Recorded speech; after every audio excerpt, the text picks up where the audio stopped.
Hello friends, नमस्कार। स्वागत है आप सभी का हमारे यूट्यूब चैनल पर। मैं हूं एस के वर्मा। आज की वीडियो में हम बात करेंगे बीएड सेकंड ईयर के विद्यार्थियों के लिए जो एग्ज़ाम पेपर होने वाला है 2023 में, जो कि आपका स्टार्ट हो रहा है 6 जुलाई से, उसके गेस्ट पेपर के बारे में। आपको जो 6 जुलाई का एग्ज़ाम पेपर है, यह पेपर रहेगा आपके सब्जेक्ट जेंडर, विद्यालय एवं समाज से संबंधित। और आज हम इस वीडियो में आपके लिए इस सब्जेक्ट का गेस्ट पेपर लेके आए हैं। आपका एग्ज़ाम पैटर्न क्या रहने वाला है वह देखिए। आपके जो खंड ए के अंदर आपका जो पेपर होगा वह 3 खंड में डिवाइड होगा, 3 पार्ट में डिवाइड होगा। खंड ए में आपको 1 पर्सन मिलना है और 1 पर्सन के अंदर 10 छोटे पर्सन हैं, 10 छोटे पर्सन आपको मिलेंगे। और खंड जो बी है, खंड ब है, पार्ट बी है जो, उसके अंदर आपको 2 से लेकर 2, 3, 4, 5 और 6, यानी ये टोटल 5 पर्सन मिलने वाले हैं। और इन सभी में आपको विकल्प मिलेंगे अथवा में मिलेंगे, मतलब आपको 2 में से कोई एक पर्सन करना होगा। और जो आपका लास्ट फाइनल पार्ट्स होगा खंड स या खंड पार्ट सी, इसके अंदर आपको 7, 8, 9, 10 और 11 टोटल 5 पर्सन मिलने वाले हैं। देखिए एग्जाम पैटर्न रहेगा क्या। यहाँ पर आपको छोटे 10 के 10 पर्सन करने होंगे। खंड बे में आपको सभी पर्सन करने होंगे, आपको विकल्प मिलेंगे अथवा में मिलेगा 1 पर्सन करना होगा। और खंड से के अंदर अभी तक एग्जाम पैटर्न के अकॉर्डिंग है 2 पर्सन आपको 5 में से करने होंगे। फिर भी आप अपने एग्जाम पेपर पर देख लीजिएगा कि 2 करने हैं या 3 करने हैं। कि 1 वीक सीरीज के अकॉर्डिंग आपको 2 पर्सन करने होंगे, बाकी आपके एग्जाम पेपर के ऊपर लिखा होगा कि आपको इन 5 पर्सनों में से कितने करने हैं। आप एक बार चेक कर लीजिएगा। और लास्ट में जब कोरोना टाइम था, जब 1 पर्सन करना होता था और टाइमिंग काफ़ी कम थी, इस बार टाइमिंग बढ़ा दी गई है और आपका एग्ज़ाम जो होगा 3 घंटे का रहने वाला है और 80 मार्क्स का ये एग्ज़ाम होगा, ये आपको पता ही है। चलिए आपको गेस्ट पेपर बता देते हैं कि कौन कौन से पर्सन इस बार आने की उम्मीद हमें लग रही है। तो पहले आपको यूनिट वाइज बताएंगे हम, छोटे पर्सन के अकॉर्डिंग यूनिट वाइज बता देते हैं। फर्स्ट यूनिट के अंदर आपको पता है कि 3 प्रकार के पर्सन मिलेंगे आपको, छोटे पर्सन, बड़े, मीडियम पर्सन और निम्नात्मक पर्सन। छोटे पर्सन कौन से रह सकते हैं वह देखिए। आपको ये पर्सन पढ़ के जाना चाहिए, जेंडर यानी लिंग, इसके बारे में। इसका आपको अर्थ पूछ सकता है, जेंडर का अर्थ या लिंग का अर्थ बताइए। आपको परिभाषा लिख सकता है कि जेंडर की परिभाषा क्या होगी, अर्थ क्या होगा, परिभाषा क्या होगा। कई बार इसका मतलब ऐसे भी लिख सकता है कि जेंडर का तात्पर्य क्या है, तात्पर्य।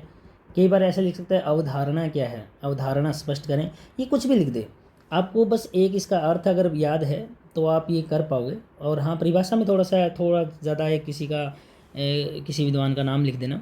और बाकी अगर आपको 3 से 4 लाइनें याद है तो आप कोई मर्जी पर्सन आ जाए, चाहे तो जेंडर का अर्थ आ जाए, चाहे जेंडर की परिभाषा आ जाए, चाहे जेंडर का तात्पर्य आ जाए, चाहे जेंडर की अवधारणा आ जाए। कई बार प्रकार भी पूछ लेता है, इनमें से कुछ भी पर्सन पूछे, 3 लाइनों का, 4 लाइनों का आपको ये करना होगा। पहला पर्सन ये है। दूसरा पर्सन ये काफ़ी इंपॉर्टेंट है, ये छोटे में भी आ सकता है और मीडियम में भी आ सकता है। पर्सन है जेंडर बायस। जेंडर बायस, इसको हिंदी में बोलते हैं लैंगिक पूर्वाग्रह, यह किसे कहते हैं। और जो इसी के साथ में अटैच करके आप पढ़ लेना, लैंगिक असमानता या समानता, ये इनका अर्थ एक ही है। सभी तीनों का अर्थ एक ही निकलेगा। कई बार जेंडर बायस लिखा होता है, कई बार लैंगिक पूर्वाग्रह लिखा होता है, कई बार लैंगिक असमानता लिखा होता है, अर्थ एक ही निकलता है। तो आपको पता है कि प्रत्येक यूनिट में 2 छोटे पर्सन आने वाले हैं, 2 छोटे पर्सन आने वाले हैं। हम आपको 3 पर्सन दे रहे हैं, 3 में से भी 2 तो आने ही आने हैं, तो 3 दे रहे हैं, 3 में से कोई 2 तो शायद आ ही जाए। तीसरा, पितृ सत्तात्मक व्यवस्था, इसको पढ़ के जाइएगा। अर्थ पूछ सकता है, विशेषता पूछ सकता है। विशेषता की ज़्यादा उम्मीद है कि इस विशेषता पूछना चाहिए, पर पढ़ के जाओगे तो आप वही चीज़ अर्थ में काम आ जाएगी, वही टिप्पणी में काम आ जाएगी, वही तात्पर्य में काम आ जाएगी, पितृसत्तात्मक व्यवस्था। और ये प्रश्न जरूरी नहीं कि ये छोटे वाले में दे रहे हैं तो छोटे में, हो सकता है कि हम आपको बिल्कुल छोटे वाले प्रश्नों में बता रहे हैं और हो सकता है ये मीडियम वाले में आ जाए। ये खंड ए के बताए हैं तो खंड बे में भी आ सकते हैं यही प्रश्न। चलिए खंड बे का इंपॉर्टेंट जो प्रश्न बनता है इस बार, कन्या भ्रूण हत्या या शिशु भ्रूण हत्या या शिशु भ्रूण हत्या, इसको पढ़ के जाइएगा। इसके बारे में पूछ सकता है, कानून पूछ सकता है, टिप्पणी जरूर आएगी इसके बारे में। या फिर रोकने के उपाय, कन्या भ्रूण हत्या रोकने के उपाय, यानी एक प्रश्न आना है, कन्या भ्रूण हत्या को आप थोड़ा सा पढ़ के जरूर जाइएगा। दूसरा प्रश्न देखिए, दूसरा प्रश्न क्योंकि अथवा में आएगा, इसमें यूनिट बे में 2 प्रश्न आएंगे, अथवा में आएंगे तो एक ये पढ़ लिया, ये दूसरा एक नारीवाद शब्द पढ़ के जाना, नारीवाद। और नारीवाद के साथ में जब पढ़ो तो नरजातीय और सजातीय एक शब्द लिखे हुए हैं, इन शब्दों को थोड़ा पढ़ के जाइएगा, नरजातीय और सजातीय। तो दोनों में से कोई अथवा में एक आ सकता है। और अब बात करेंगे बड़े जो निम्नात्मक प्रश्न हैं, खंड से 3 में डिवाइड आएगा, प्रत्येक यूनिट 3 में आएगी।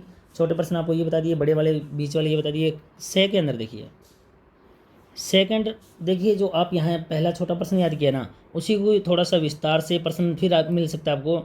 जेंडर की अवधारणा, पूरा अर्थ कंप्लीट, थोड़ा सा आपको कंप्लीट अर्थ बड़े रूप में लिखना है। जेंडर की अवधारणा, अवधारणा के अलावा आपको इसकी आवश्यकता, थोड़ा बड़ा प्रश्न कर देगा, यानी जेंडर वाला ही प्रश्न बड़ा कर देगा, आवश्यकता। और इसमें एक वर्ड आएगा, ये थोड़ा सा पढ़ के जाइएगा, मतलब जेंडर को जो विद्यमान विभेदक का वर्णन, यानी जेंडर अवधारणा की आवश्यकता, जेंडर की अवधारणा उसकी आवश्यकता, और विद्यमान विभेदक का वर्णन। विभेदक को जरूर पढ़ के जाइए, क्योंकि बड़ा प्रश्न बनाना है तो ये बन सकता है। और इसमें दूसरा बड़ा प्रश्न ये बन सकता है, आप जो रूढ़िवादिता है ना, इसको पढ़ के जाइएगा, रूढ़िवादिता। और प्रश्न में जरूर नहीं रूढ़िवादिता लिखा है, रूढ़िवादिता के अलावा ये शब्द लिखे आ सकते हैं, लैंगिक पक्षपात लिखा आ सकता है, या फिर लिखा आ सकता है लैंगिक रूढ़िवादिता,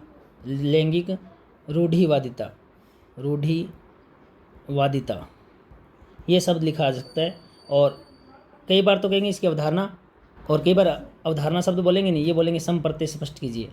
तो ये संप्रत्यय वगैरह देगी उलझाने के लिए, वही चीज़ें अवधारणा वगैरह, इसको क्लियर एक टिप्पणी, एक निबंध लिखना है, यानी जेंडर प्लस जो रूढ़िवादिता है ना, इस पर एक निबंध लिखना होगा, एक टिप्पणी लिखनी होगी। तो ये प्रश्न है। और इनमें जो इम्पोर्टेंट लग रहा है हमें, हमारे हिसाब से जेंडर की अवधारणा वाला ज़्यादा इंपॉर्टेंट है। और इसमें एक प्रश्न जो बताया था ना, ये पितृसत्तात्मक वाला, इसको पढ़ के जाना, इसमें थोड़ा सा ज़्यादा पढ़ लेना इसको। कई बार पितृवंशी वंशकुरुम की व्यवस्था को क्या समझते हैं, ऐसा लिख सकता है। तो ये पहली यूनिट होगी आपकी, फर्स्ट यूनिट होगी। सेकंड यूनिट में देखिए क्या आ सकता है, यूनिट सेकंड के अंदर। और इतना आएगा, ध्यान रखिएगा, एक यूनिट में से 2 छोटे प्रश्न आएंगे, 2 छोटे प्रश्न आएंगे, 2 मीडियम प्रश्न आएंगे, उनमें से एक करना होगा, और एक बड़ा प्रश्न आएगा। तो हमने एक ही एक्स्ट्रा दिया, ज़्यादा एक्स्ट्रा नहीं दिया, कहीं सोचोगे आप एक्स्ट्रा बहुत सारा कुछ दिए थे, इतना कुछ आने वाला है। इस पूरे अभी तक यूनिट 1 में एक्स्ट्रा कर दिया, तो मान लो यहाँ 3 प्रश्न दिए हैं, तो 3 में से 2 तो आएंगे, यहाँ तो 2 ही आने वाले हैं, और यहाँ 2 में से कोई एक बड़ा प्रश्न आने वाला है। चलिए यूनिट सेकंड में देखिए, अब इसमें देखिए छोटा प्रश्न, यूनिट सेकंड में छोटा प्रश्न क्या आ सकता है, खंड ए के अंदर का पहला प्रश्न। इस प्रश्न को पढ़ के जाइएगा, शिक्षा का अधिकार, ये जो अधिनियम है 2009 वाला, इसको पढ़ के जाइएगा। इसके पर ये कह सकते हैं, इस पर टिप्पणी लिखो, या इसका महत्व लिखो, कुछ भी आ सकता है। इस पर टिप्पणी लिख दो, या इस पर महत्व लिख दीजिए। तो ये बड़ा होगा तो इसके बारे में आप डिटेल से लिख पाओगे। और हाँ, ये बड़ी बात है, ये खंड ए में छोटा रूप लिखना, खंड बे में आ जाए थोड़ा बड़ा लिख देना। प्रश्न ये कन्फर्म है कि खंड ए या बी की तरफ घूमेगा, कहीं भी घूम सकता है ये, खंड ए या बी। दूसरा बालिका शिक्षा, और कई बार बालिका शिक्षा की जगह लिख देगा स्त्री शिक्षा। इसको पढ़ के जाइएगा। आपसे सुझाव मांग सकता है, आपसे टिप्पणी मांग सकता है, कुछ भी, या मतलब पूछ सकता है बालिका शिक्षा के बारे में। और बालिका शिक्षा में ये जरूर पढ़ के जाइएगा कि बालिका शिक्षा के विषय में रूढ़िवादी यानी पुराने मत और आधुनिक मत, रूढ़िवादी सोच यानी और आधुनिक मत आपसे पूछ सकते हैं। ज़्यादातर आपके विचार खुद के पूछेगा। तो खंड ए हो गया। खंड बे के अंदर क्या आ सकता है, देखिए खंड बे के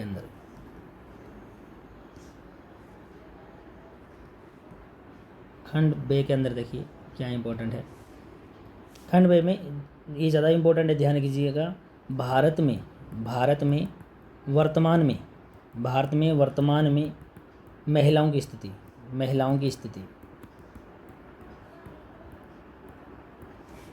और सेकंड प्रश्न भी इसी से मिलता जुलता है। भारत में स्त्री शिक्षा हेतु सुझाव, स्त्री शिक्षा हेतु सुझाव, मतलब ये आपके विचार मांगेगा। लगभग प्रश्न इंपॉर्टेंट ये है कि आपके प्रश्न, आपके जो विचार है वहाँ इंपॉर्टेंट होते हैं, दोनों में से इंपॉर्टेंट ये एक है। और ये जो शिक्षा का अधिकार है ना, ये हो सकता है इधर वाले में भी आ जाए, बड़े वाले में भी आ जाए, इसको पढ़ के जाइएगा ढंग से। 2%, 2 छोटे प्रश्न आएंगे, 2% मीडियम आएंगे, इनमें से अथवा में हो गया। एक बड़ा प्रश्न कौन सा आ सकता है, देखिए खंड से के अंदर, से के अंदर देखिए कौन सा इंपॉर्टेंट है। खंड से इंपॉर्टेंट है, इसमें ये जो प्रश्न है ना, लैंगिक असमानता, लैंगिक असमानता के अंदर जो तात्कालिक समाज की सबसे बड़ी समस्या, ये लिखेगा लैंगिक असमानता तात्कालिक समाज की, तात्कालिक समाज की सबसे बड़ी समस्या है, सबसे बड़ी समस्या है। इसके ऊपर आप इस कथन के बारे में आप सहमत है या असहमत, अपनी टिप्पणी लिखनी है। प्रश्न देखिए, लैंगिक असमानता तात्कालिक समाज की सबसे बड़ी समस्या है, इस कथन से आप सहमत है या असहमत है, आपकी टिप्पणी लिखनी है। अच्छा प्रश्न है ये, ध्यान रखिएगा, ये 2020 में भी आ चुका है, 17 में भी आ चुका है। और इसी प्रश्न को तोड़ मरोड़ के ऐसे भी लिख सकते हैं, कहीं आप जरूरी नहीं कि आपको जैसी स्टेटमेंट मैं दे रहा हूँ वैसी आई, आपको घुमा के ऐसे बोल सकता है। लैंगिक समानता का अर्थ क्या है, महिलाओं पुरुष और मनोवैज्ञानिक विश्लेषण का आलोचनात्मक वर्णन करो, ऐसा भी आ सकता है। दोबारा बोल रहा हूँ, क्या चीज़ है, लैंगिक समानता का अर्थ क्या है, महिलाओं पुरुष एक मनोवैज्ञानिक विश्लेषण का आलोचनात्मक वर्णन करो, चीज़ वही है, यानी ये जो याद किया होगा वही काम आएगा। लैंगिक असमानता का तात्कालिक समाज की सबसे बड़ी समस्या है। और कई बार इसी प्रश्न को तीसरे तरीके से तोड़ मरोड़ सकता है, वो ऐसे लिख सकता है कि लैंगिक समानता पर निबंध लिखिए, लैंगिक समानता या लैंगिक असमानता पर निबंध लिखिए, मतलब प्रश्न एक ही 3 रूप से दे सकते हैं। तो ये इस प्रश्न की वजह से ज़्यादा इंपॉर्टेंट लग रहा है हमें, ज़्यादा आने की चांसेस है। और 2 प्रश्न दे रहे हैं निम्नात्मक के, दूसरा ये दे देता हूँ। दूसरा प्रश्न आपका जो है ना, विद्यालय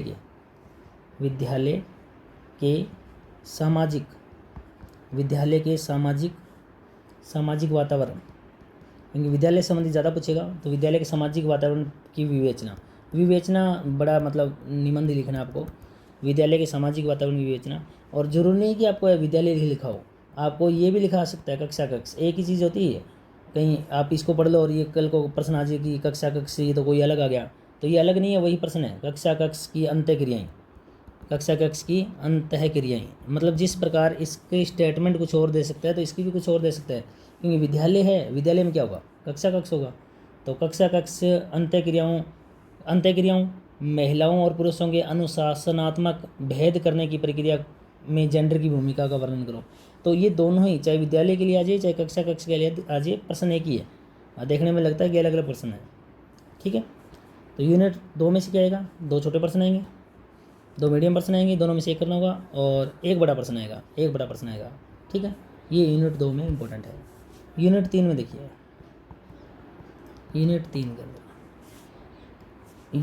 देखिए, खंड ए का मतलब छोटा प्रश्न क्या आ सकता है। छोटा प्रश्न देखिए पीछे याद किया हुआ काम आ जाएगा, यहाँ पर आपने याद किया था ये लैंगिक, जो आपने लैंगिक पक्षपात, लैंगिक समानता असमानता याद किया था ना, वही काम आ जाएगा। यानी एक छोटा प्रश्न देखो तीसरी यूनिट और पहली यूनिट में मैच कर रहे हैं। लैंगिक समानता असमानता पर टिप्पणी किसे कहते हैं, देखो ऐसे आ सकता है, लैंगिक समानता पर टिप्पणी लिखो, इसका अर्थ लिखो, इसकी परिभाषा लिखो, इस पर टिप्पणी लिखो, इसका क्या तात्पर्य होता है, इसकी अवधारणा स्पष्ट करो, सब एक चीज़ होता है। एक प्रश्न 3 लाइनें 4 लाइनें याद कर लेना, इसमें आपको लिख पाओगे आराम से। लैंगिक समानता कई जगह असमानता भी लिख देगा, ठीक है। और एक तो ये प्रश्न इंपॉर्टेंट है, इस शब्द को पढ़ के जाइएगा, छिपी पाठ्यचर्या। दोनों बातें आ भी सकता है, आएगा तो दोनों में आ जाएगा, नहीं आएगा तो नहीं आए, पढ़ के जाना, मतलब थोड़ा सा छिपी पाठ्यचर्या। आपको अर्थ पूछ सकता है, आपको विशेषता पूछ सकता है। चीज़ देखो एक बार थोड़ा सा पढ़ लिया ना, अर्थ आ जाए, विशेषता आ जाए, टिप्पणी आ जाए, कोई भी चीज़, तो 2 छोटे प्रश्न आने हैं। अब 2 मीडियम प्रश्न देखिए, खंड बे में क्या आ सकता है। ये जो कक्षा कक्ष वाला प्रश्न है ना, ये इंपॉर्टेंट है ज़्यादा, इसमें प्रश्न आ सकता है कक्षा कक्ष में, क्योंकि सब तो टॉपिक ये रहेगा लैंगिक समानता। कक्षा कक्ष में लैंगिक समानता के लिए शिक्षक को कौन कौन से प्रयास करने चाहिए। आपको कल को शिक्षक बनना है तो आपके प्रयास पूछ सकता है, ये इंपॉर्टेंट प्रश्न है, शिक्षक के प्रयास। कक्षा कक्ष में लैंगिक समानता में शिक्षक के प्रयास कौन कौन से हो सकते हैं, एक प्रश्न ये आ सकता है। दूसरा प्रश्न, अब देखिए इसी से मिलता जुलता प्रश्न है, यहाँ शिक्षक के प्रयास पूछ लिए, यहाँ पूछ सकता है कि विद्यालय में, विद्यालय में, और टॉपिक क्या बनेगा, प्रश्न क्या बनेगा, लैंगिक समानता या असमानता। समानता भी लिख सकता है, असमानता भी लिख सकता है।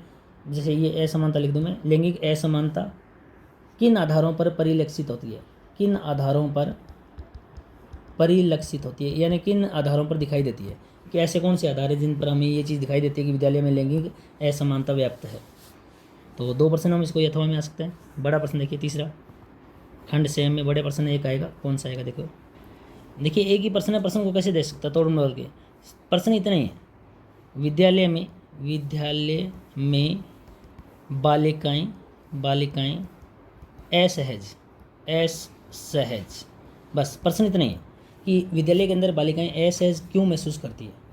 या प्रश्न ये हो सकता है, विद्यालय में बालिकाओं की असहजता के कारण क्या है, वर्णन करो, या क्या बाधाएं हैं, असहजता की उन बाधाओं को दूर करने का वर्णन करो, ऐसा आ सकते हैं। और इस प्रश्न को देखो, प्रश्न इतना ही है, इसी प्रश्न को एक बार ये 2017 में आ चुका है, और किस तरह से दिया था कि राजस्थान में लड़कियों के विद्यालय परित्याग की दर बहुत अधिक है।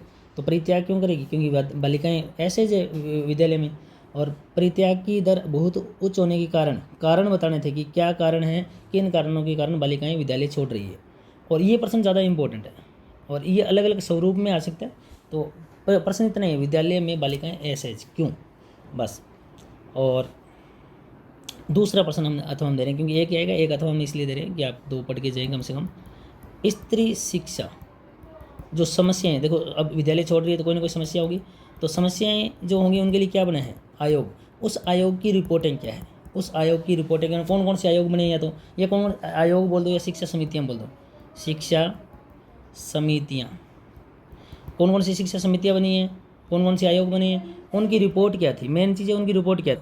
रिपोर्ट में उन्होंने क्या क्या सुझाव दिए स्त्री शिक्षा की समस्याओं, जो आयोग बने हैं ना या शिक्षा समितियाँ बनी हैं, उनकी रिपोर्ट, उनकी सुझाव, उनकी समितियों का वर्णन, कौन कौन सी समितियाँ वगैरह वगैरह जो भी है ये पढ़ के जाना, ठीक है। और ये शब्द, ये इनके साथ ना एक शब्द जरूर पढ़ के जाना, क्योंकि ये इंपॉर्टेंट है। स्त्री शिक्षा के उद्देश्य कि क्यों है, बिल्कुल सिंपल चीज़ें लिखनी है कि स्त्री शिक्षा के क्या उद्देश्य हैं, किस लिए स्त्रियों को शिक्षा मिलनी चाहिए, उद्देश्य स्त्री शिक्षा के उद्देश्य क्या हैं, ये आपको बताने हैं, ठीक है।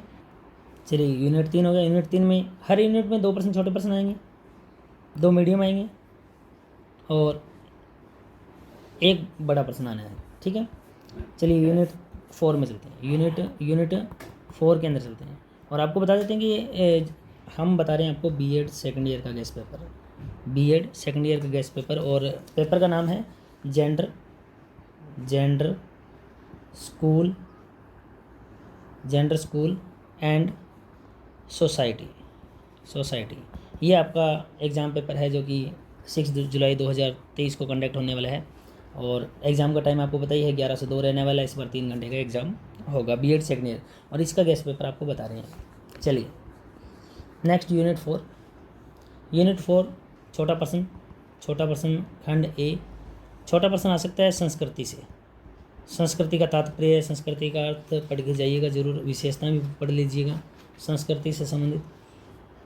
और सेकंड प्रश्न जाति के बारे में आपको टिप्पणी छोटी सी पढ़ लेना, जाति के बारे में, जाति की विशेषता, जाति का अर्थ, भारत में जाति क्या है वगैरह वगैरह, ठीक है। जाति के बारे में पढ़ के जाइएगा। नेक्स्ट खंड बे में क्या आ सकता है, इसमें थोड़ा सा बे के अंदर बनाना बहुत मुश्किल है, क्योंकि पिछली बार प्रश्न थोड़े से बाहर से आए हुए हैं, तो इस यूनिट को थोड़ा सा ढंग से ही पढ़ के जाना पड़ेगा अगर पढ़ रहे हो तो। और जाति प्रथा के बारे में जरूर पढ़ के जाइएगा। तोड़ मरोड़ के जाति प्रथा का प्रश्न कुछ ना कुछ बनेगा, वो तोड़ मरोड़ के कैसा बन सकता है, जाति प्रथा के गुण लाभ बताइए, वर्तमान में जाति की स्थिति पूछ सकता है, गुण लाभ क्या है, या फिर पूछ सकता है कि भारत में जाति की स्थिति किसमें, वर्तमान में भारत में। तो मतलब छोटा मीडियम प्रश्न बनेगा, और जाति से बन सकता है प्रश्न। ये संस्कृति का प्रश्न इधर छोटा बन सकता है, इधर मीडियम बन सकता है। संस्कृति की विशेषताएं।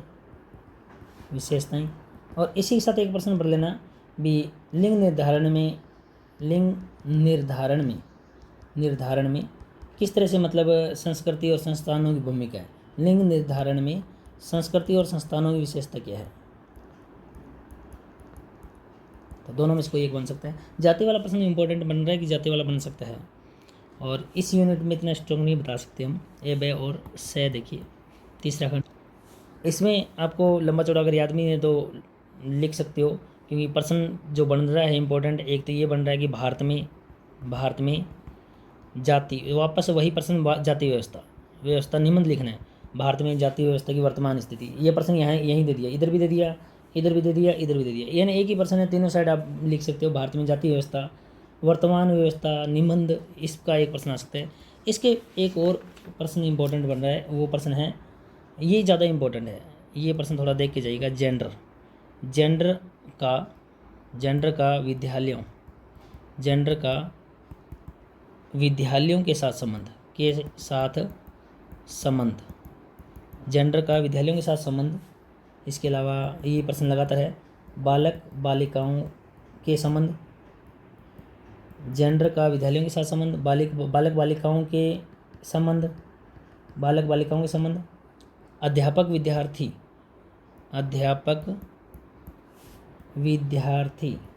विद्यार्थी एवं अध्यापक साथी समूह का संबंध, ये एक ही प्रश्न है, ध्यान रखने का वर्णन करें।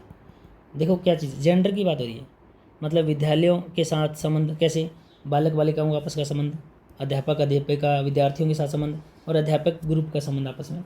इसी प्रश्न को घुमा के भी दिया हुआ है, 2017 में दिया था, विद्यालय की एक प्रशासनिक अधिकृति के रूप में अपने विद्यालय में लिंगगत दृष्टिकोण से विद्यार्थी शिक्षक संबंधों में सुधार हेतु आप क्या करेंगे।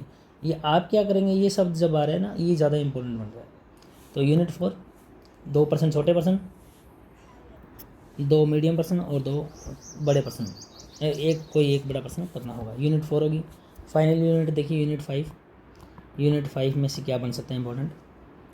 यूनिट 5, ये प्रश्न पहले भी रिपीट हो चुके हैं खंड ए के अंदर, यानी यूनिट 1, 2 में जो प्रश्न आए थे उन्हीं के प्रश्न हैं, थोड़ा सा फिर वापस। लैंगिकता, ये प्रश्न यूनिट 1 में भी दिया हुआ था, ध्यान रखिएगा। लैंगिकता क्या है। दूसरा प्रश्न, दहेज अधिनियम, इसको पढ़ के जाइएगा इस बार। दहेज अधिनियम, लैंगिकता, दहेज अधिनियम। और खंड बे के अंदर क्या है, खंड बे में प्रश्न बनता है इंपॉर्टेंट, अनौपचारिक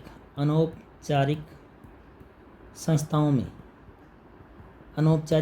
में होने वाले यौन उत्पीड़न के कारण को स्पष्ट कीजिए। अनौपचारिक संस्थाओं में होने वाले यौन उत्पीड़न के कारणों को स्पष्ट कीजिए, कारण। और इसी में बै के अंदर एक प्रश्न है, ये पहला प्रश्न होगा बै का, और बै का दूसरा प्रश्न है, यौन उत्पीड़न एवं शोषण रोकने के सरकारी अधिनियम कौन कौन से हैं उनका वर्णन करना है। और खंड से के अंदर तीसरा जो पार्ट है उसके अंदर देखिए, एक इजी प्रश्न देगा बनाने के लिए अपने विचारों के अकॉर्डिंग। प्रश्न ऐसे मिल सकता है, महिलाओं के विरुद्ध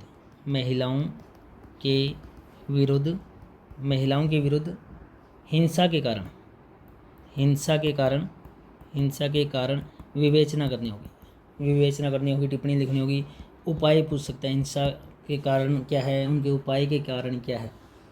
और साथ पूछ सकता है कि गर्भ धारण पूर्व निदान अधिनियम जो था 1994 की व्याख्या पूछ सकता है।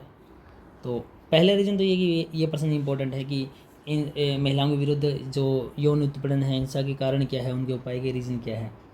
और इसमें बिल्कुल अगर इजी प्रश्न पूछ सकता है तो सीधा ही प्रश्न ये दे सकता है कि महिलाओं के प्रति यौन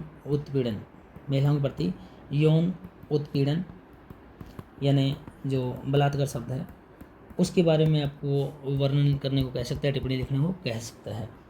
इसमें एक चीज़ ये और पढ़ के जाइएगा अगर टाइम मिले तो, भारतीय जो दंड संहिता है इसको पढ़ के जाइएगा। भारतीय दंड संहिता जो है, भारतीय दंड संहिता में महिलाओं के यौन उत्पीड़न रोकने के जो प्रावधान है वह पढ़ के जाइएगा।